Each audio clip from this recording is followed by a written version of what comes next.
In this video, we will install Linux on VirtualBox. There are so many Linux versions available, but I will install Ubuntu. Open the Ubuntu download page and click on download, and in few seconds download will start. After completing the downloading process, open the VirtualBox and click on new and type virtual machine name. You will notice that the type changes to Linux automatically and also change the version.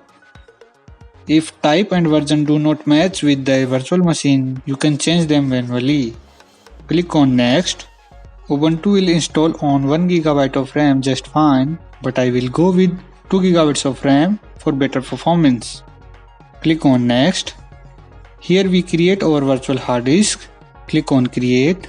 The default virtual hard disk image format is VirtualBox disk image. This is fine because we are using VirtualBox. There are 3 different file types of hard disk files. I will go with the default and click on next. There are 2 different ways which allocate the space on your host hard drive, dynamic and fixed. Dynamic allocate the space as your virtual machine needs it. Fixed allocates the space upfront. For instance, if our virtual machine has a 10 GB hard drive and we choose fixed, it's allocate 10 GB of space right now. Click next. This is the virtual hard disk size. We will choose 10 GB. That's the default, and we can leave the name as the default as well. Click on create. Now we have a virtual machine. We want to optimize it a bit, so go up and click on settings and then go on system. Click on processor. We choose bump up the number of CPUs to 2 or 3 depending on what we have. For my system, I have 2 possible CPUs. If I select more than 2, you will see a dialog warning message show up at the bottom saying invalid settings detected. It won't let you select more than what you have.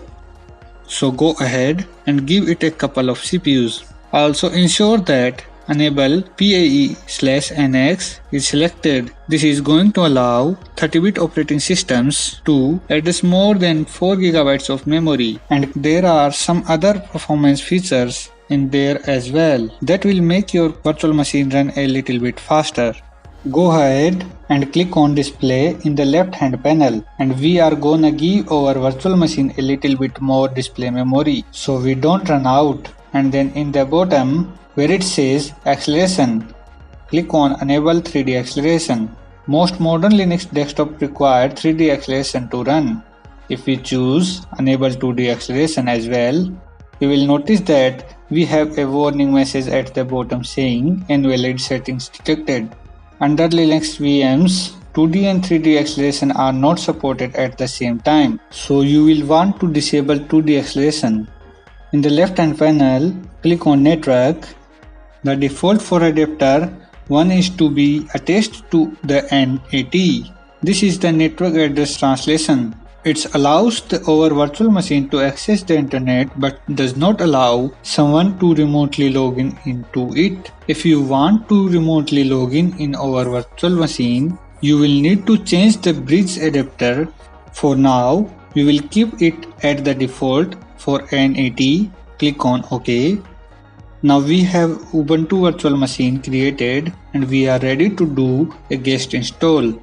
Now click on start, and in this dialog box click on the small folder icon and select the ISO file of your OS that will download at the starting of the video. Click on start, and now our ISO is boot. Now we are going to install Ubuntu in VirtualBox. Boot process takes some time to complete the boot process, so wait. Now installation window open.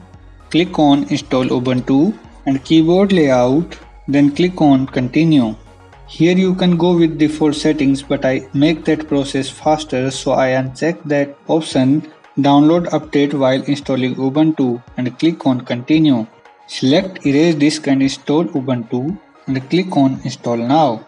Select time zone and click on continue. Now enter your information like your name, your computer name, your username and password. I click on login automatically because I do not want to enter the password when I log in, but you can leave it default. It's required the password to log in. After filling the details, click on continue and your installation process will start. It will take some time. So when the installation process is complete, it will ask to restart. Click on restart. If you get this error, fault keyboard error 995 or any other, go in the file menu and click on close, or you can press host key and Q for power of the machine. The host key may differ depending on which operating system you are using VirtualBox on. If you are using Mac OS, the left command key is host key. If you are using Windows OS, the host key is your right control key. Now start again and your error is gone. Now Ubuntu is installed successfully. In the next video, we will fix the full screen issue in VirtualBox. Thanks for watching this video. Please hit the like button if you like it and subscribe this channel for upcoming future videos and comment your queries, we will answer shortly.